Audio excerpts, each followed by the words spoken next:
Hi, I'm Christina of coachingwithchristina.com, and today I want to talk to you about what I call night magic, or dream work, and using it to solve a problem or find a creative solution to something that you're wrestling with in your life.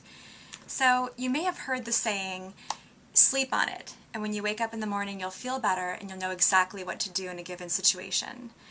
Well, I want to talk to you a little bit today about 3 steps you can start taking to actually use this process of dreaming while you're sleeping to solve problems and arrive at solutions creatively. So the first step that I'd like to share with you is start keeping a dream journal and a pen by your bed.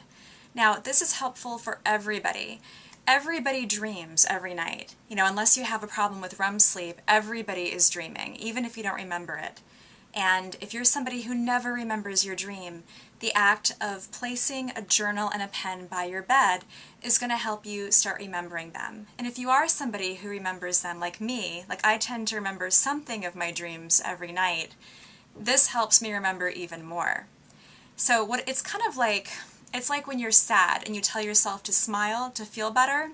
The act of actually putting the journal and the pen by your bed is telling this unconscious part of your brain that you mean business, that this is something you really want to start doing. So I highly recommend that as step 1. Step 2 is to ask yourself a question before you go to sleep. You might want to write it in your journal, and if it's the same question you're asking again and again, you might just want to ask it once and then start to write down your answers and keep a log of them every night. Now, the thing about this is where I just want to mention, it's not like you do this one time and ask yourself a question and necessarily wake up knowing the answer 100%. The very first time I tried this and started taking this seriously, I did not necessarily wake up feeling a resolution. Usually you have some idea of some sort of action you want to take, whether it's no action or something that you want to do. Sometimes it's very clear, but sometimes it isn't. And as I started exploring this process and learning more about it, I learned that for a lot of people, there isn't always a clear answer right away. And this might be a practice that you want to do for a couple of days, a couple of weeks, even a couple of months about a specific situation or problem that you're having. So it ends up being kind of like a meta-analysis. And what I mean by that is you don't necessarily get a specific answer in one night. You might want to look at patterns that are emerging in your dreams over time. And if you're not getting a clear answer, like if some nights you're having dreams that are telling you to move in one direction, and other nights you're having dreams that are telling you to move in a different direction, what you want to look at is what the overall pattern is that is emerging over time. And the third step is if you're having trouble, if you're feeling blocked, if there's fear and conflict around the question or the problem that you're looking to solve, my third step for you will be really helpful, and this is to use creative visualization before you go to sleep. So this is about really feeling into the situation, whatever it is, and maybe imagining a scenario around it.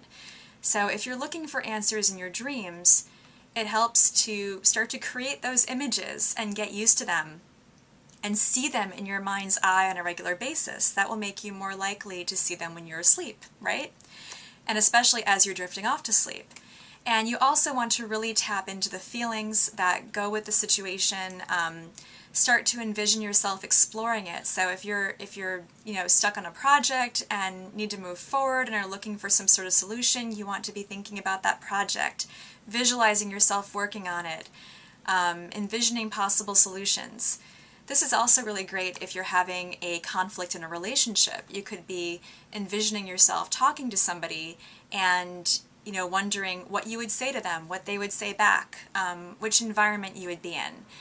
And the really cool thing about this step is that all of these steps actually, all 3 of these steps, make it more possible that you will have a lucid dream.